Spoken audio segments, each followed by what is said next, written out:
This Sunday, Blueprint. In the words of Muhammad Ali, we shook up the world.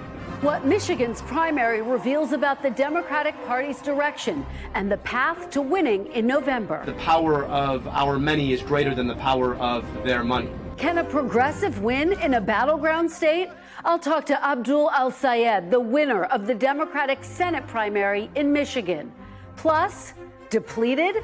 Are America's weapons stockpiles running low? We have certain types of munitions that are very powerful, that we have unlimited, virtual unlimited supply. We have others where it's a little bit tighter. What it could mean for the war with Iran and U.S. military readiness. I'll talk to Democratic Senator Chris Murphy of Connecticut and Republican Senator Jim Banks of Indiana. And stalled. The U.S. economy unexpectedly loses jobs. What does it signal about the economy and the midterm elections ahead? Joining me for insight and analysis are NBC News Chief Capitol Hill correspondent Ryan Nobles, former Republican Congressman Carlos Curbelo, and former Democratic Congresswoman Val Demings. Welcome to Sunday. It's Meet the Press. From NBC News in Washington, the longest-running show in television history, this is Meet the Press with Kristen Welker. Good Sunday morning. With just over 12 weeks to go until November's midterm elections, the fight for control of Congress is taking shape, with pressure building in the key battleground states that will determine the balance of power in Washington. For Democrats, the path to retake the Senate majority is nearly impossible without holding on to Michigan. This week, progressive candidate Abdul Al-Sayed defeated Congresswoman Haley Stevens in the Democratic primary for Michigan's Senate seat. He will face off against former Republican Congressman Mike Rogers in November. Friday night, Michigan Democrats held a unity rally headlined by former Transportation Secretary Pete Buttigieg. Now, we have just 88 days to make sure that things go right. The stakes are high, and people from around the country, people from around the world, are watching the state of Michigan right now to see if we have the capability to put together that coalition to win. And we will win. And Republicans are already making the Michigan race a test of the Democratic Party's direction, with President Trump seizing on Al-Sayed's progressive politics and labeling him a communist. We do better against the communists, according to every poll. The poll says we do better against the communists. So he won, and so I think I'm happy. I put out a statement. Congratulations to the Republican Party. And joining me now is Michigan's Democratic Senate nominee, Abdul Al-Sayed. Dr. Al-Sayed, welcome to Meet the Press. Thanks for having me. Thank you so much for being here, and congratulations. Let's talk about your victory this week. You narrowly defeated Congresswoman Haley Stevens, and when you actually add up all of the votes, the vote totals that went to Stevens and Mallory McMorrow, a majority of voters actually ended up voting for candidates who are more moderate than you. So how do you win over those voters who voted for someone else? Well, thank you, Kristen. I really were just grateful for everybody who participated. And the overwhelming recognition of the vote tallies is that 500,000 more Democrats voted than did Republicans in that election. If that happens, we are going to win in a landslide. Now, I know that we had it out with a very tough primary. There were a lot of issues that were discussed and differences that were identified and fixated on. But I will tell you this, that all of us agree that our differences are far smaller than what we agree on. And what we agree on is that Donald Trump has been an existential threat to our democracy. He is costing us jobs. He is costing us more at almost every aspect of our lives, whether it's our gas, our groceries, or our health care. And that Mike Rogers is going to be nothing more than a rubber stamp on Donald Trump's disastrous economic and foreign policies. And so this is the opportunity for us to come together, to mend fences, to build together the coalition that is going to defeat Mike Rogers in November and defeat Trumpism over the next 2 years.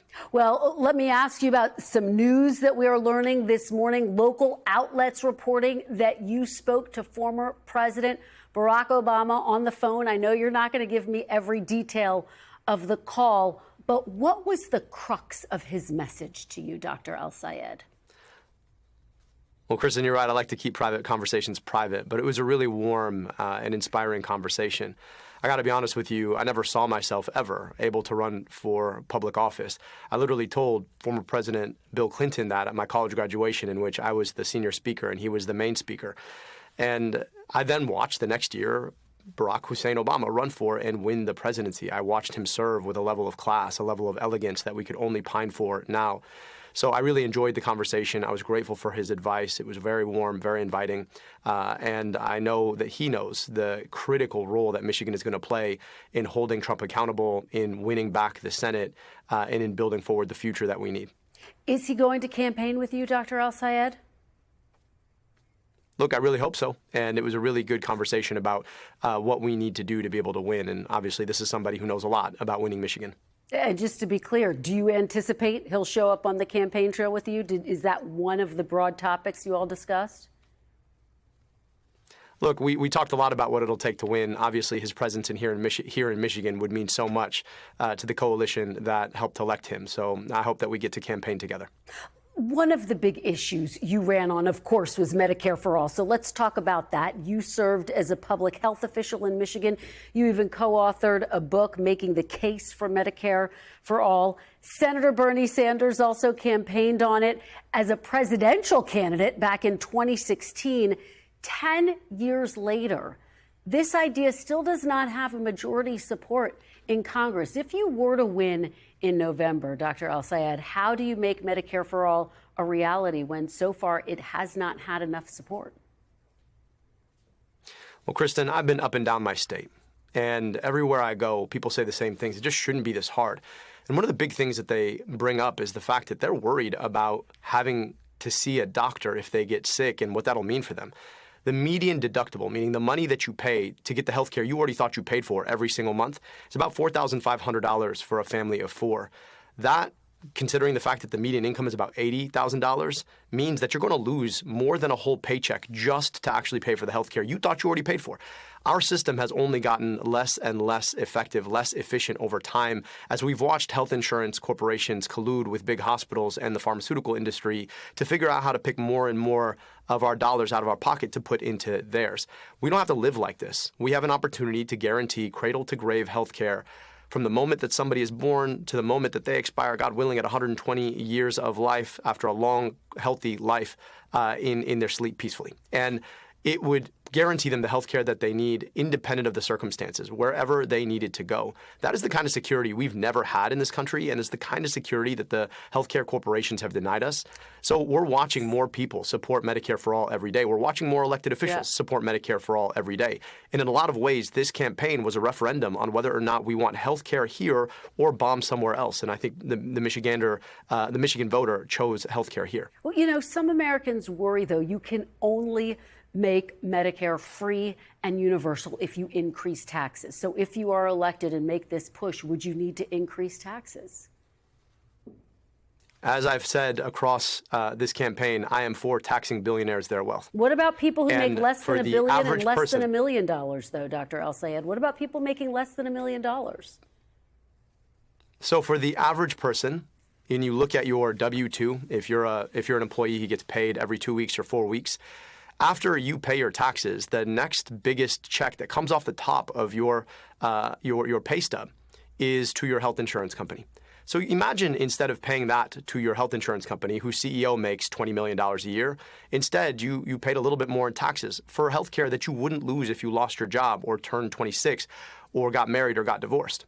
I think all of us would be a lot more interested in that kind of a system if we knew that our health care would be free at the point of care and would be free without having to worry about losing it in general. So there's an opportunity here, I think, to trade what we give to a big corporation who gets to decide who we get to see and who we don't for a little bit more paid into FICA. And I think that's a trade that's worth making. I think the broader public understands that that's a trade worth making, considering how many people are holding medical debt, a third of all Michigan households right now. Just to be very clear, you're describing this trade-off. You are effectively acknowledging that people making less than $1 million could see their taxes go up. I just want to be very clear. Is that a yes? I'm saying that we'd be paying for healthcare in a different way. Instead of paying a health insurance company whose CEO makes $20 million, I would much rather pay for durable healthcare into a government, which, of course, we all know provides healthcare for seniors who need healthcare the most. So if I'm trading paying a CEO to make more money or paying government to guarantee me healthcare, I'm picking the latter every time. All right, let's talk about another big issue that dominated the campaign and will undoubtedly be a big topic of conversation in the general election, your criticism of Israel. President Trump had this to say after your win this week. I'm going to play it, get your reaction on the other side. Take a look. He doesn't love Israel. He doesn't love Jewish people. He hates them. He hates them with a passion that burns in his heart. What's your reaction to that, Dr. Al-Sayed? I love and revere Judaism and the Jewish people. I believe they're a light unto the world. I grew up in a community that had a large Jewish population. I was so grateful to get to be invited to Seder and to Shul and to Bar and Bat mitzvahs. I'm really honored for what I learned and got to share with my Jewish sisters and brothers. But they are not the same as AIPAC in Israel. AIPAC is an organization that spent, $30 million to beat me so that they could have one more vote in the U.S. Senate to guarantee that our taxpayer dollars would be sent abroad to subsidize a foreign government's military to do the worst things: genocide, apartheid, take us into wars we have no business fighting. And I'm running for Senate here in Michigan. I believe that we have a responsibility here in Michigan. I want our tax dollars spent to provide good schools, to pay for health care, to rebuild our roads here in Michigan, rather than it being sent abroad to subsidize foreign militaries. That's not just Israel, by the way. That is also Egypt and Saudi Arabia and Jordan and Pakistan. So I believe in international law. I believe in equal rights to peace, dignity, and self-determination for all people. I believe in a process that allows a free Palestinian people and free Jewish Israeli people to come together around what they believe the ultimate peace should look like. And I believe that our tax dollars should be spent on the things that are needed here in Michigan rather than to subsidize foreign militaries abroad. Let me follow up with you on that point. You've just reiterated that you would rule out unconditional foreign military aid to Israel. Just to be very clear, is there any scenario where you would approve more aid to Israel, more military aid in any form? Well, if we were in a scenario where there were equal rights to peace, dignity, and self-determination for the Palestinian people and Jewish Israeli people, and they had come together to achieve that ultimate peace, and there were circumstances in which that was guaranteed, there would be a very, very different circumstance. But for right now, we are in a situation where we are continuously subsidizing the military of a state that has behaved in ways that can only be described as rogue. You think about the genocide in Gaza. You think about the continued attempt to annex southern Lebanon. These are things that we cannot subsidize, considering the fact that we have kids who need better schools and better roads and bridges and better health care here in America. You're saying you would not support sending aid to Israel, which was attacked by Hamas, but you have also said that you would support sending military aid to Ukraine, which was, of course, attacked and invaded by Russia. Where do you draw the line there? Well, in Ukraine, you're talking about attacks from a leader of a neighboring sovereign country who clearly violated international law in attempting to breach the sovereignty of the Ukrainian public. That is conditional on that circumstance. We have been offering unconditional foreign military aid to Israel, independent of the circumstances, for years and years and years. And might I say, it's not just Israel, it's also Egypt, it's also Jordan, it's also Saudi Arabia. That's the difference. It's about the conditions. So when we're talking about taking on Putin and his violation of international law, I do believe we have a responsibility to uphold international law and therefore to support Ukraine in its efforts. You have said, and I want to talk about your political identity now, you have said you're not a democratic socialist. You were backed by Senator Bernie Sanders, who, of course, proudly says he is a democratic socialist. You've even attended events hosted by the Democratic Socialists of America. Where do you differ from Senator Sanders? Is there one policy issue where you can point out a difference? Capitalism. You know, I'm a scientist, and I believe in good, thoughtful, evidence-based solutions to problems. You know, when it comes to the question of capitalism, allocating capital based on supply and demand, at the level at which it's supposed to work, where you have free entry and exit into markets, you know, I support that idea. I understand right now, though, that we don't live under capitalism. We live under corporatism. you have huge corporations that have used their power, in effect, to try and buy politicians so that those politicians will turn around and help them use government to protect their position in markets. That is anti-capitalist. And look, you can go back to Adam Smith, the guy who coined the idea of capitalism, and he understood that the biggest risk to capitalism was not government regulation. It was always monopoly and oligopoly. If you think about the circumstances that we live under right now, the power of the biggest players in almost every market, both to squeeze labor to pay us less and to raise prices so that we have to pay more, that has been anti-capitalist on its own terms. And so it's not that you have to be a socialist to believe that the government has a role in protecting a market or guaranteeing us health care or fixing our roads and bridges or providing us good schools. It's that you have to understand what capitalism is and how it works. I want to give you an opportunity to respond to some of the other attacks against you. This is an ad by the Republican Party. Take a look. Abdul Muhammad El-Sayed, the most radical Senate candidate in America. Pretty dangerous. El-Sayed pledged support for the leader of the Muslim Brotherhood, a designated foreign terrorist group. Radical, dangerous. How do you respond? We always knew they were going to go here. I mean, notice how they chose to use my full name in echoes to exactly what they did against President Obama. At the end of the day, it's not radical to believe that people should be able to afford their groceries. It's not radical to believe that you should have health care in this country. It's not radical to believe that you don't think the president should be able to deny elections or make $2.2 billion off of his role in office. It's not radical to believe that all of us should be able to breathe clean air and drink clean water. Those are the things that I've been fighting for. I believe in an America where all of us can come together to build together, government of the people, by the people, and for the people. Now, they're going to try and paint me as a certain thing, given my name, but I also think it's important for us to recognize that America has a long history of embracing. America is a lot bigger than very small people like Donald Trump or J.D. Vance or Mike Rogers want to make it out to be. And so I'm grateful for all that America has given me, and I'm grateful for the opportunity now to put myself out there and ask my fellow Michiganders for their stake in our democracy to be able to build an America that's more just, that's more equitable, that's more sustainable, that's more empowering, that's more American than the vision that Donald Trump, J.D. Vance, and Mike Rogers have for it. You face scrutiny for campaigning with socialist streamer Hassan Piker, who has made a series of inflammatory comments, as you well know, including saying America deserved 9/11, describing Hamas as a lesser evil than Israel. Do you plan to continue to campaign with Hassan Piker in the general election campaign? Look, I'm less concerned now with who I'm campaigning with, a lot more concerned about who I'm campaigning to. We got a lot of work to do to continue to build the coalition that's going to beat Mike Rogers. Would you welcome him, though, on the campaign trail with you? Like I said, I'm a lot more focused on who I'm campaigning to. So I think we have this notion sometimes on shows like this that we cannot or should not talk to certain groups of people. And I'll tell you that the 3 million people who listen to Hassan are people I want to make sure understand that there's a pathway into our politics around getting money out of politics so we can keep money back in pockets and pass Medicare for all. And so I'm going to continue to have the conversations with those folks who we desperately need to reach out to, just like I'm going to continue to have conversations with seniors in senior homes, folks up north, folks in Detroit, folks in Grand Rapids.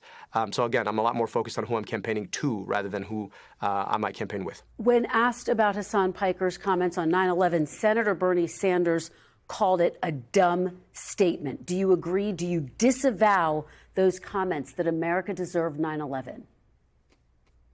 Of course. Of course it was a dumb statement. And of course, I think Hassan himself would say that was a dumb statement. He disavowed it. So yes, America didn't deserve 9/11.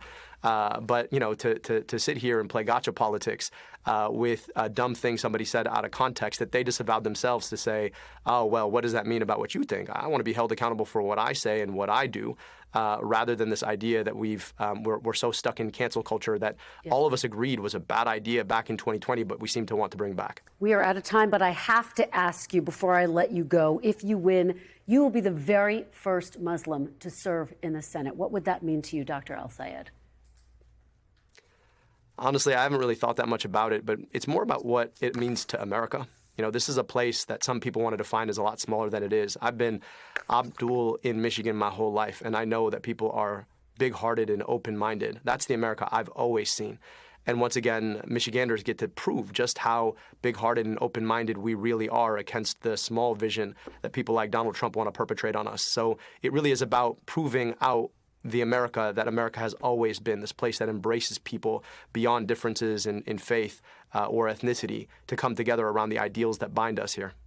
Dr. Abdul Al-Sayed, thank you so very much for joining us. We really appreciate it. Thank you, Kristen.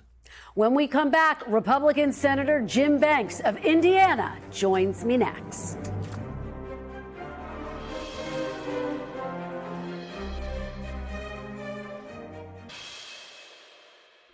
Welcome back, and joining me now is Republican Senator Jim Banks of Indiana. Senator Banks, welcome to Meet the Press. Thank you. Good to be with you. It is great to have you here. I want to start right there on Michigan, this big Senate race. More than 1.5 million voters participated in the Democratic primary. That is a 64% increase in turnout from the 2024 primary in Michigan. What do you think Mike Rogers needs to do to win over some of those Democrats and more independent voters? Well, Mike Rogers just barely lost in the last cycle to Alyssa Slotkin, who ran as a moderate. And what you just heard from with Dr. Abdul El-Sayed, you just heard from the most extreme socialist-leaning Democrat candidate in America. That's why Chuck Schumer did everything that he could to block El-Sayed from winning the Democrat primary. This week, you had Democrats scrambling. You had prominent Democrats like the former press secretary to Jill Biden endorse Mike Rogers. Julian Epstein wrote that Democrats have lost their moral authority by nominating El-Sayed. Mike Rogers is already building a strong Democrats for Rogers a group with momentum to pick up those voters. And let me say this. I grew up in a union factory household, the son of a factory worker, not far from Michigan in Fort Wayne, Indiana. Those factory workers and their families are not going to vote for El-Sayed in his extreme positions. He can try to erase everything that he said during the primary about abolishing prisons, defunding the police, his attack on a lot of the policies that make those factory workers' jobs possible. He wants open borders. Those families just want to raise their kids and keep them safe. And El-Sayed wants to abolish prisons and defund the police. Mike Rogers is going to win big in November. The first time in 30 years that Michigan has elected a Republican will be this November, and Republicans have never felt better about keeping the Senate majority. Well, let me ask you, you describe Dr. El-Sayed as extreme. Your Senate colleague, Tommy Tuberville, has called him a terrorist. Senator Ted Cruz said El-Sayed wants, quote, Sharia law. To be fair, there's no evidence to support those claims. Do you believe those attacks go too far, Senator? Well, Kristen, look, he wants to deny it now, but El-Sayed campaigned as a Democrat socialist. He attended 6 different DSA-type events, including fundraisers for Democrat Socialists. The Democrat Socialist group in Detroit praised him. They said that he was one of their own. He staked out socialist positions. He can call himself a capitalist this week after the Democrat primary is over. But look at everything that he said and his record during the Democrat primary, and you see that he is the most extreme candidate. He would, if he happened to get elected in the November election, he would make Bernie Sanders look squishy in the Democrat caucus in the Senate. Even Bernie Sanders has staked out positions to try to distance himself from what El-Sayed has campaigned with. And you just heard in the segment in your interview, he still refuses to say that he doesn't align or that he won't campaign with Piker, who is a radical who said that America deserved 9/11. He campaigned with a lot of figures like that during the primary, and still today he won't distance himself from those extreme voices and those characters in the socialist wing of the Democrat Party. This isn't just about Michigan, though. This is about Indiana and what the Democrat Party has become nationwide. And that's why Democrats are scrambling this week to distance themselves from El-Sayed and his radical positions. Well, let me ask you now about the biggest issue for voters, the economy, one of the most defining issues of the midterm, certainly. President Trump said this week, quote, I think we should be given an A+ on the economy. Friday's jobs report, as you know, says the U.S. lost 23,000 jobs in July. Do you think President Trump deserves an A+ on the economy, Senator? I do. And here's why. Every single jobs report, except for this one, has exceeded expectations. And there's still good news, even in this July jobs report, about the resurgence of manufacturing jobs and construction jobs that are being created in America. Never forget that the last 2 years that Joe Biden was in the White House, we lost 250,000 manufacturing jobs. And we've seen a significant resurgence because of President Trump's trade policies in bringing back those good-paying factory jobs, advanced manufacturing jobs. We're seeing it nowhere more than in states like Indiana. That's the return of the Made in America economy. Those are long-term sustainable jobs, and we're going to keep seeing that in this Trump economy. So this jobs report was a blip. It's the only one on President Trump's watch so far that lacked job growth, but baked within it, you see the increase in manufacturing jobs, especially as you look at the AI economy that we're entering into. These are these construction jobs and manufacturing jobs are the types of jobs we want to bring back to America. And yet, Senator, most polls show that President Trump is underwater on his handling of the economy, in part being dragged down by the war with Iran. And I do want to turn to Iran. I want to play something that you said about President Trump back in June of 2025. This was before the president had taken any military action in Iran. Take a look. President Trump is the greatest peacemaker of my lifetime. He is the only president not to get our country into a new war in the last 4 decades. Senator, do you still see President Trump, now we're nearly 5 months into the war with Iran, as the greatest peacemaker?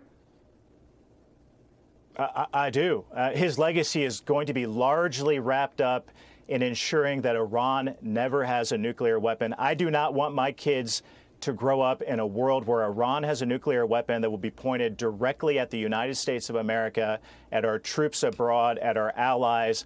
And President Trump is the first president in 47 years who's had the guts to stand up to the regime there and tell them that they're not going to get away with it. There's been lots of good news of what's happened. The greatest military in the world, as an Afghanistan veteran myself, watching what our military has accomplished, wiping out 85% of Iran's ballistic missiles, Iran's defense industrial base, and making sure that they can never achieve their ultimate goal to have that nuclear weapon. That's all good news. And President Trump's use of the naval blockade, he's crippled Iran's economy. That in and of itself will bring lasting peace, not just to the Middle East, but to the rest of the world, and projects American strength in a way that I've never seen in my lifetime. So he is a peacemaker. This is a key part of ensuring peace for the ages, and President Trump deserves a lot of credit for it. All right. Before I let you go, I do want to ask you about another big issue looming over the midterms, about your Republican colleague, Congressman Max Miller. A number of your Republican colleagues in the Senate, as you know, including his former father-in-law, Senator Bernie Moreno, are calling on Congressman Miller to resign. Now, he has been accused, just so our viewers know, of emotionally and physically abusing his ex-wife and his 2-year-old daughter. He adamantly denies those allegations. But do you believe Congressman Miller should drop his reelection bid and resign from Congress? Well, the allegations are deeply troubling, and I know I served with his father-in-law, Senator Bernie Sanders. I know everyone involved, and it's heartbreaking to see all of this play out publicly. The allegations against him are terrible, and if he's endangering a seat in Congress as we're trying to keep the majority in the House, and he should drop out if he's endangering that seat. He should drop out because of the allegations against him. So, but at the end of the day, it's heartbreaking to see when kids are involved, something like this happen, and I want to pray for his family, all those involved, especially the children, and hope that justice prevails in this case. And just to be very clear, Ohio Senator John Husted also calling on him to resign. Are you saying you believe he should resign? It sounds like that's what you're saying. Well, if the allegations are true and watching this play out publicly, of course he should resign. I live in Indiana. This is a race in northern Ohio and the other part of the state. I don't know enough about the political dynamics, but I've watched the allegations. They're deeply troubling, and I pray for all involved, especially the kid, and hope that justice prevails in this case. Senator Jim Banks, thank you so very much for your time. We really appreciate your joining us this morning. Thank you. And when we come back, Democratic Senator Chris Murphy of Connecticut joins me next. Welcome back. And joining me now is Democratic Senator Chris Murphy of Connecticut. Senator Murphy, welcome back to Meet the Press. Yeah, great to be with you. It's great to have you. Let's talk about what happened in Michigan. You actually endorsed in the Michigan primary Mallory McMorrow. She ended up dropping out about a month ago, and you waited until after Abdul El-Sayed won to send out a tweet saying you endorse him. Did you misread where the Democratic electorate is? Oh, I endorsed Mallory because she's a longtime friend. She and I have worked together very closely on anti-gun violence measures. But I'm really excited for Abdul's win. He is a candidate that is running on some simple ideas. Corporations have too much power. Workers have too little. Our politics are rigged. That's why prices are so high. Donald Trump's corruption should be unacceptable, and the Senate should be a place that ends it. So I think you'll see a lot of my colleagues in Michigan. I'll be there supporting him because he's presenting a strong contrast with a candidate who is pro-corporate, who is pro-Trump, who is pro-war. I think he's going to do incredibly well in that campaign. You heard him express confidence about Medicare for all. Do you think that could pass the Senate if Democrats do, in fact, win control? Yeah, I don't know. But I think what I do know is that people are sick and tired of the status quo on health care. They are sick and tired of pharmaceutical companies and insurance companies having all the power. And they have that power because our politics is rigged. I have supported a Medicare for all idea in which everyone would get to choose Medicare if they wanted. But I think both of us believe that the current system is rigged to benefit the big healthcare insurance companies and that everyone in this country should have access to the Medicare plan, every business, every individual. And if they did, I think people would find that's better and cheaper healthcare. And the only reason that they don't have that access is because our politics are bought off by those insurance and drug companies. Let me ask you about the race moving forward, because as you know, Dr. El-Sayed narrowly beat Haley Stevens, and now he's facing off against former Congressman Mike Rogers, who is making a clear play to try to win over some of those voters, some of those Democrats, independent voters who did not vote for Dr. El-Sayed. Take a look at this ad. If you're among the majority of Democratic voters that woke up on Wednesday feeling, well, hopeless, because the person who won does not represent your values, well, just know there is still hope. Michigan deserves a senator who is ready to sit with you, hear from you, and represent you. What do you say to Democrats who might believe that Dr. El-Sayed does not represent their values? Well, Mike Rogers is going to represent only one person in the United States Senate, Donald Trump. The entire Republican Party has become a cult of personality in which they have no ability to think independently. They do only what Donald Trump asks them to do and tells them to do. What I also know, because I served with Mike Rogers, is that he is one of the hawkish, most pro-war, was one of the most hawkish pro-war members of the House of Representatives. He is going to be a rubber stamp for this president's war in Iran that has gas prices in Michigan right now hovering around $4.20 a gallon, that has no end in sight, that is bankrupting the American Treasury. I do think this election is going to be a referendum on this war that Donald Trump is losing. And Mike Rogers is well known as one of the biggest proponents of the American military being engaged in foreign conflicts in the United States Senate. I want to ask you about one of the issues that is dividing Democrats. We saw this certainly in 2024. It's the issue of Israel. Do you think Democrats need to have a more unified message in order to be able to win purple states like Michigan? Well, listen, here's my view. I want there to be a strong U.S.-Israel relationship. I support Israel. I cannot support this government's actions. They are not aligned with U.S. national security objectives. And so I think that until we have a different government and a different policy in Israel, it's going to be hard for people like me that want a Palestinian state side by side with a Jewish state in the region to support continuing to send arms to Israel. But your question is, should the Democrats have one position? Well, no, we have disagreements inside the Democratic Party. There were disagreements in Michigan, and that's the sign of a healthy party. What's the alternative? Well, the alternative is the Republican Party, in which they are not allowed to have disagreements. The only thing they can think is what Donald Trump thinks. That's not a healthy party.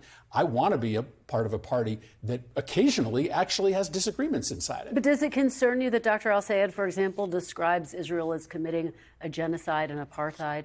Well, I think what you heard him say is that he will support funding to Israel so long as Israel is on a path to live side by side with a Palestinian state. And I think that is a view that is shared by a wide cross-section of Americans. I want to ask you about Iran. You have been clear that you want the war to end. Is there any deal that could be negotiated that you would support, that you would get behind in order to say this is good enough now to end the war and declare victory and move on? So Donald Trump has lost this war. America is weaker. Iran is stronger. The price to reopen the strait increases by the day. The supposed deal that's on the table right now would pay Iran $100 billion a year in order to reopen the strait. That is 1/3 of Iran's entire economy. What a victory for Iran that at the end of this war, they get paid to reopen the strait. They get paid to rebuild their military. They get paid to rebuild their support for proxies in the region. The answer to your question is yes, I will support a deal to end this war and to reopen the strait. I am prepared to support a bad deal to end this war and reopen the strait, because the only deal that is available at this point in time is a terrible bad deal. But the war needs to end, because every day that the war continues, America gets weaker, Iran gets stronger, and people here in the United States get screwed as prices go up and up and up. Let me ask you, because Secretary Hegseth, the Pentagon requesting an additional $67 billion in defense funding, in part to replenish stockpiles that have been depleted. Now, as a member of the Appropriations Committee, you have said that you're not going to support additional funding. But let's say that Democrats do win back the Senate, the majority in January. How do you plan to replenish those stockpiles? Well, the priority right now is ending this war. 7 in 10 Americans want this war to end. Families are being bankrupted as we speak by this war. As kids are going back to school, families are realizing that filling up lunchboxes this year is going to cost them $4,000 more than it did last year. That is mostly because of this war. So no, I am not going to support funding to keep this war going. But if the war comes to an end, if the president ends this war, then yes, of course, I and my colleagues will be ready to provide the funding to replenish the stores of munitions that have been spent. But it is important to understand how much money that's going to cost. We have used up almost all of our interceptors, the majority of our Tomahawks. We have put the United States in a dangerous position. We have allowed Russia and China to imagine things that they couldn't have imagined earlier because of our inability to defend ourselves and our allies. So the priority is ending this war. And no, I'm not going to support additional funding. And I don't think my Democratic colleagues are going to support additional funding to fund a continuation of a war that is destroying American credibility and destroying American families. All right. Senator Chris Murphy, thank you so very much for being here. We really appreciate it. Thank you. Good to see you, as always. And when we come back, Democrats searching for a new direction and a question from decades ago that still resonates today. Our Meet the Press Minute is next. Welcome back. Progressive wins like Abdul al-Sayed's are fueling a debate among Democrats over the party's direction ahead of November. It's not the first time Democrats have been deeply divided over the party's future. In 1968, the Vietnam War was tearing the party apart and raising questions about its future. Fresh off of announcing his bid for president, Senator Robert F. Kennedy joined Meet the Press and was asked whether the Democratic Party was still worth saving. It's the party of hope. It's a party of what we can do in the future. It's a party that meets problems, talks about problems, faces it, has debates, and then decides what's the best course for this country. If you're talking about the organization, in some areas the Democratic Party is strongly organized. In some areas of the United States it's very weak. But I think that if we have an ideal, I think that if we have a central thought around which we can rally, then it seems to me that there can be a greater unity within the Democratic Party, and that we can accomplish something. The Democratic Party is the oldest political party in the world today. I think it stands. When we come back, Democrats race to unify the party. What are the challenges ahead? The panel is next.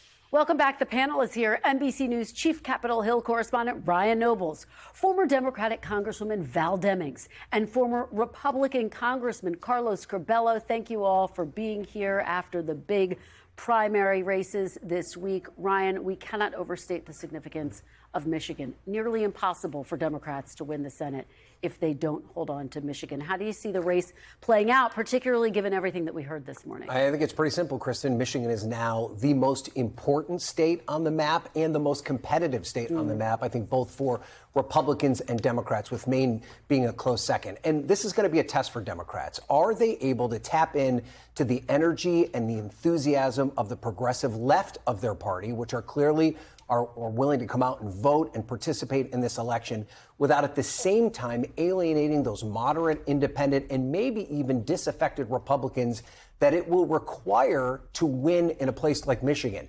If that formula works, it will be a huge night for Democrats in these November midterms. But if it backfires, you could see them and their Senate majority chances perhaps slipping away because they have to have Michigan if they have any chance of winning the majority. Congresswoman, pick up on that point. The fact that we saw in the primary, Abdul al-Sayed wasn't able to have big turnout when it came to African-American voters who favored Haley Stevens, older voters as well. Well, the enthusiasm is certainly there, and we need to capitalize on that. But we have to understand that black voters live in the real world every day. And the real world really does not favor their circumstances.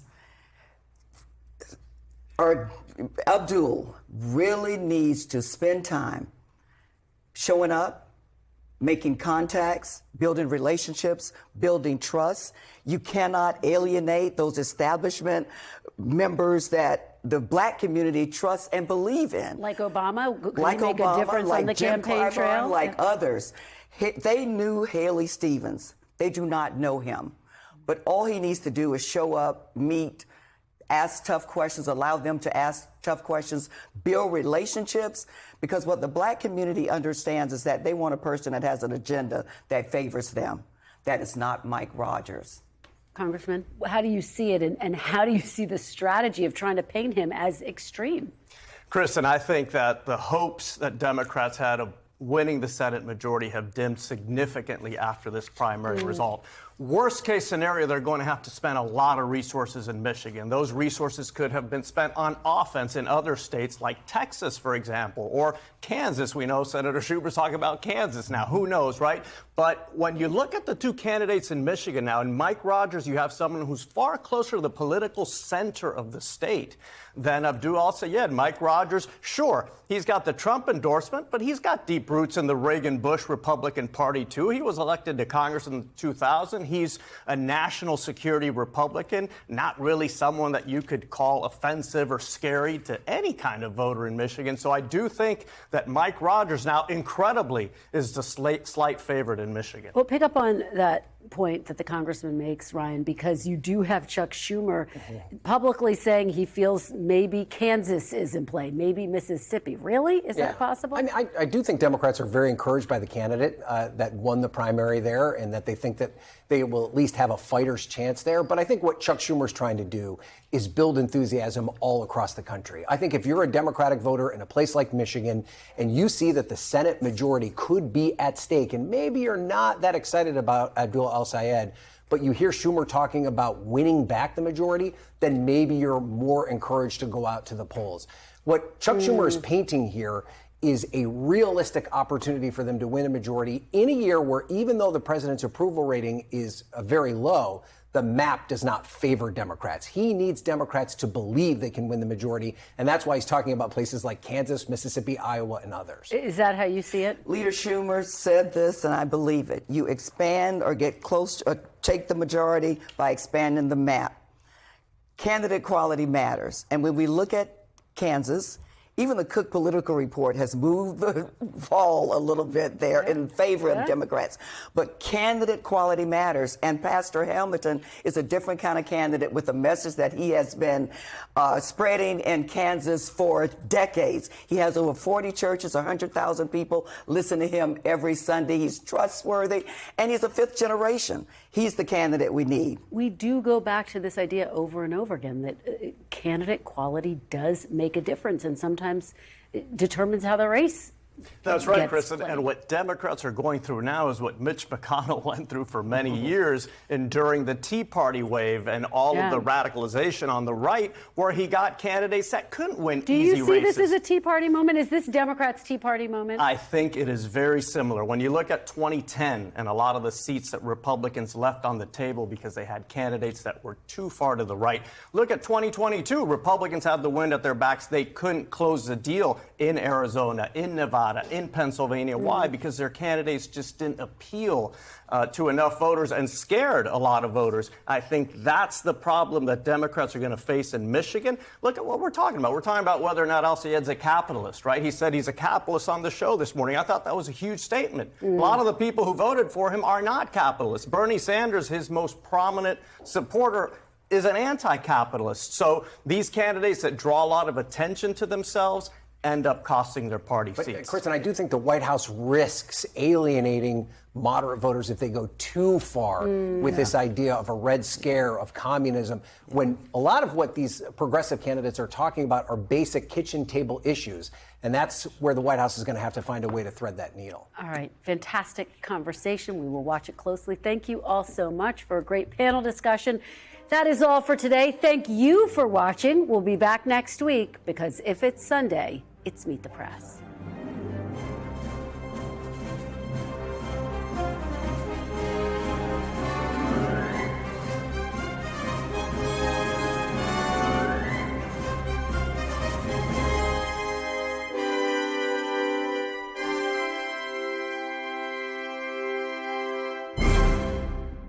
We thank you for watching, and remember, stay updated on breaking news and top stories on the NBC News app or watch live on our YouTube channel.